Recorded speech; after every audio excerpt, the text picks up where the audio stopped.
Commanders coming in 5.5-point dogs here. 60%. Listen to this. 60% of the money line bets are on the Washington Commanders to win this game right now at plus 215. 54% of the spread bets are on the Commanders, and 78% of the money is on the over 47.5 in this game. So, Mr. Bryson Owens, let's start here, brother, and address that 60% on the money line. What do you think people are looking at here that's enough for them to just say, forget the points, give me Washington? Jayden Daniels, and that's pretty much where it starts and stops. Like, Jayden Daniels has been special this year. I do want to point out, as great as Jayden Daniels has been all postseason, I'm not going to take anything away from him. He's been phenomenal all year, all postseason. This is a different Eagles team than he's faced. This is a different team with the Philadelphia Eagles than he's faced the entire postseason so far. I know that the Lions were the number one seed and a lot of America's pick to win the Super Bowl, like you mentioned, Riggs. Not my pick. The Eagles were my preseason pick. They're still alive, thankfully. But both the defenses that Jayden Daniels has played so far, not exactly great defenses. Tampa Bay's, we knew, had weaknesses all over the field, especially in the passing game. Detroit's, I know the numbers were pretty solid for Detroit all year, but they were missing pretty much their entire starting secondary going into the game, and then they lost two more players during the game. Like, the Lions defense was so banged up going into that game that it wasn't surprising to see Jayden Daniels put up a monster performance. Even in the win against the Lions, a lot of the weaknesses I said about Washington were there that I think Philadelphia can take advantage of, specifically on the ground. Detroit still ran for almost 200 rushing yards against Washington. And now you have a team with Saquon Barkley, who just ran for 2,000 yards this year, and Jalen Hurts, who is one of the best running quarterbacks in football. That's a dangerous combination here. I get that the Commanders are the hot young team that everyone wants to see go to the Super Bowl, and Jayden Daniels is playing his you-know-what off, and he's been playing phenomenal all year. But I've been saying it all season. The Eagles are, in my opinion, the most talented team in football. I don't even particularly think it's close, especially in these four teams remaining. I don't think it's close in terms of talent that the Eagles are the most talented team. I think that their coordinating is about as good as anyone in football with Vic Fangio and Kellen Moore. I know that people get afraid with Jalen Hurts throwing the ball. He did open up and threw the ball pretty well to start the game last week. They just went away from it because, Saquon Barkley could take a... Where's A.J. Brown, by the way? I'm sorry? Where's A.J. Brown? That's a tough one. Excellence. But it hasn't hurt the offense. The offense has been just fine without A.J. Brown going off. And this is a team in Washington where, they can take A.J. Brown away because Marshawn Lattimore is that good. But I don't know if they can stop the rest of this offense for Philadelphia. So I get that everyone's jumping on the Jayden bandwagon, and for good reason. I just think on the road in Philadelphia, against this defense, against this talent of a team, I think this is kind of where this Cinderella story for Washington ends. And I do want to remind everybody, November 14th in their first matchup coming into that game, the Eagles won that game 26-18. Jayden Daniels, 22 for 32, 191, one touchdown, one interception. And then he also tacked on 7 carries for only 18 yards, one of his lower rushing games of the season. On the other side, Jalen Hurts went 18 for 28, 221, no touchdowns, no picks, 10 carries for 39 yards and 1 touchdown. Then they did play again, and this is what I heard everybody, well, the Commanders already beat them.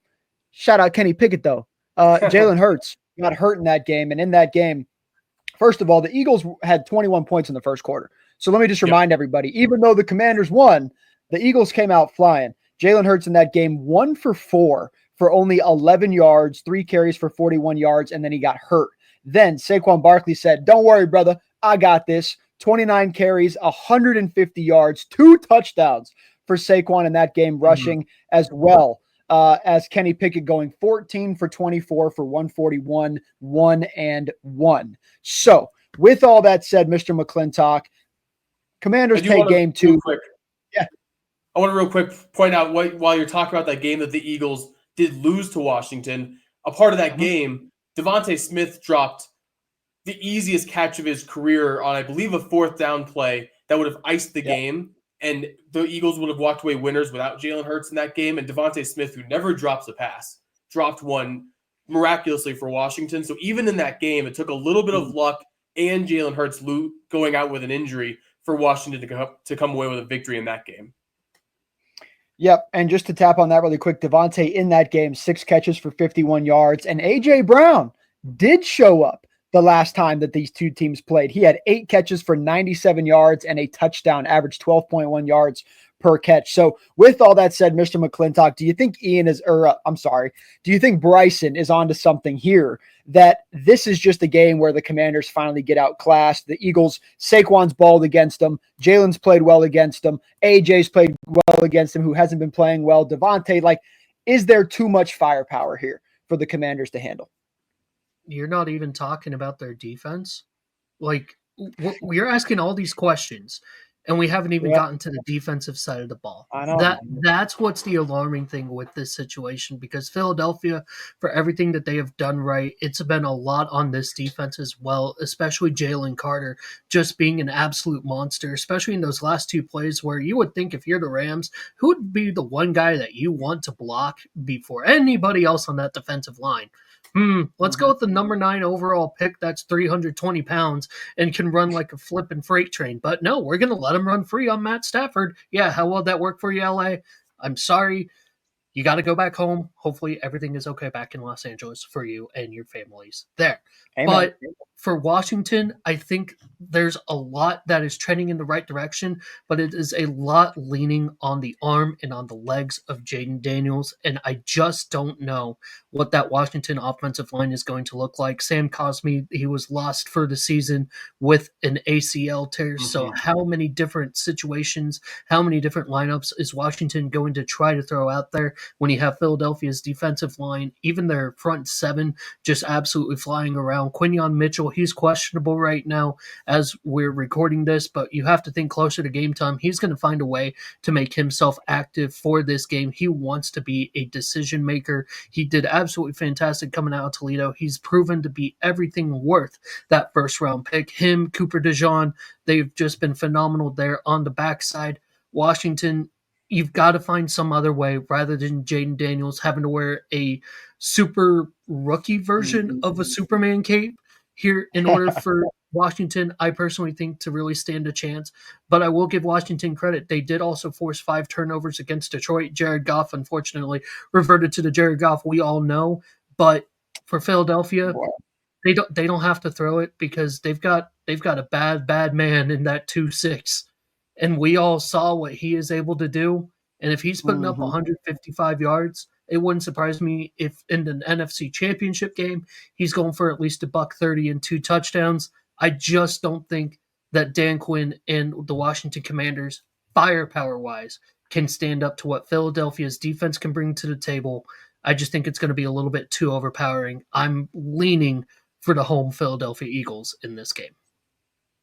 And I'm glad you brought up the defense as well, right? Because when you do look at the Lions defense, it's the one factor that wasn't a secret to anybody. Like, we all knew that they've been sketchy and they've been susceptible to the big plays and everything like that. And Philly just hasn't. And so even though, like you just said, I don't know if they have the firepower to go shot for shot, it feels like when, you put up 45 points on the Lions, it's like, well, what do you mean they don't have the firepower? Yeah, well, it's a little bit different game here. I mean, what they have, like 31 or something in the first half against, it was just terrible, bro. So yeah, with all that said, I'm right there with both you guys here. But I know that we got to get on in here. So with that said, 5.5 points at the spread, 47.5 on the total, plus 215 on the money line. Bryson Owens, I need your spread pick, your total pick, and then close us out here with your final score projection. What you got for the people?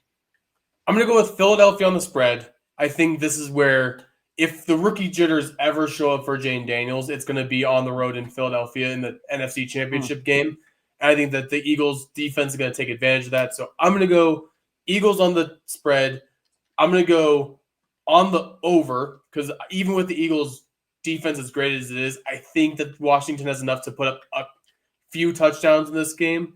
And then with my final score prediction, it's really tough. I'm going to go with Eagles 30, Washington 23. 30-23. Mr. McClintock, what you got? So I'm also going to be riding with the Eagles on the spread here. I think it's just going to be way too much as far as offensively. The defense is going to show up. The experience of Philadelphia being here multiple times, I think, does show its head as well. Dan Quinn, we've seen him in big games. We've seen him do well. We've also seen him choke in really one of the biggest moments. Shout out Super Bowl 51. Not saying that Washington's going to get out to a 28-3 lead here, but I'm also going to go ahead and stick to the under in this game because I do think that Philadelphia defense is going to be able to stop what Jaden Daniels and that Washington offense are able to do. Like you said, Jalen Hurts, he was not there in their Week 16 slate where Washington came out and they needed an absolute barn burner of a fourth quarter just to come back and win that game. Philadelphia, they were up 21-0 at one point. I just don't see them collapsing twice under Sirianni. And if worst case scenario, okay, just hand it off to Saquon. Just hand it off to him 30 times. Let him shoot and they the clock. which looks genius now. You know what I mean? Yeah, exactly. So they wanted him for this moment, and I think it's going to continue that way. I am going to say it goes under. I have got the Philadelphia Eagles winning and covering pretty comfortably here. I have them winning 28-17. 30-23, 28-17. Here I come. The villain is here. Give me the Commanders plus 5.5 points in this game. I believe this is a 3 to 4 point game here just because I just watched Philly miss the spread by half a point. Now, I cashed on it. Thankfully, had the Eagles by 1-13, but they only won by 6. And to be fair, I mean, they could have lost. They could have lost that game. So for me, I just feel like this is the Commanders team that we've known it all year. And there's even been moments where we kind of want to write them off and we're like, yeah, well, but like they're still legit and there's no way to write it off. Dan Quinn has these guys bought in. I just feel like this is going to be a war until the very end here. So I will take the 5.5 points. Would love if it hits 6, but for now, 5.5 works for me.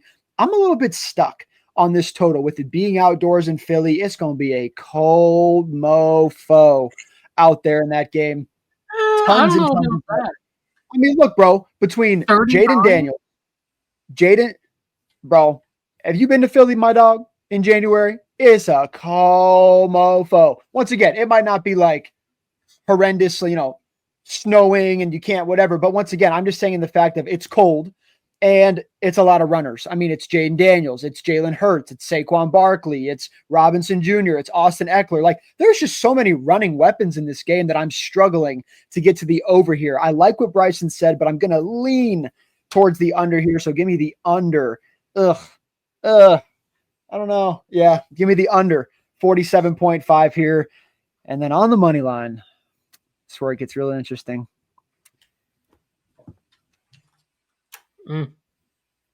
Picking winners. Remember that. Picking winners. I know we're picking winners. We're not picking hopefuls. So with that said, go ahead and give me the Eagles to get this thing done. I'm going to go final score here, though. Under 47.5. Give me 20. Jake Elliott. Give me 24-20 in this game. Eagles to get it done. I think once again, 4-point game. I don't think that the Commanders are going to win. However, I do think 5.5 points is just a little bit disrespectful for how good they look right now. And to be fair, Jalen Hurts, 18 for 28 in the first meeting. It wasn't otherworldly. So for me here, I'm okay taking the points. So good luck to everybody in this game, gentlemen. Anything else you guys want to throw out there? I know we will be live to talk about this game before the actual game day. If the line moves, give you guys our favorite touchdown scores, et cetera, et cetera. But anything else you guys want to add before we get up out of here?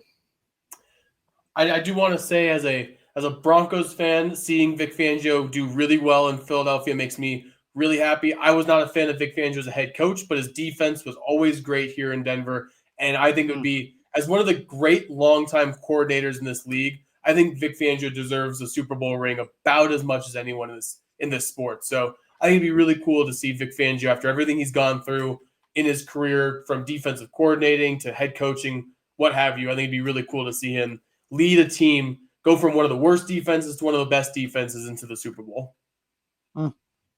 I can't add anything to that. I'm right there with you, brother. I'm not even a Bronco guy, and I love Fangio's defenses, so I'm right there with you. But Mr. McClintock, anything for you, brother, Or are you ready to get up out of here and go watch this national championship? Because me too.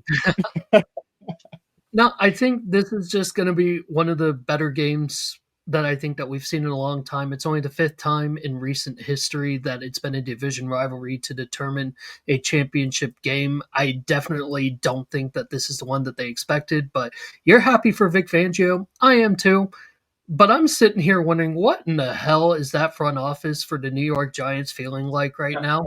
When you chose to pay Daniel Jones, you let Saquon go, you went, oh, I don't know. If you're a Giants fan, this game has to make you absolutely sick. But it just shows you what competent ownership and what right decision making will do in the long run. Maybe the Giants can get it fixed in the future. Amen.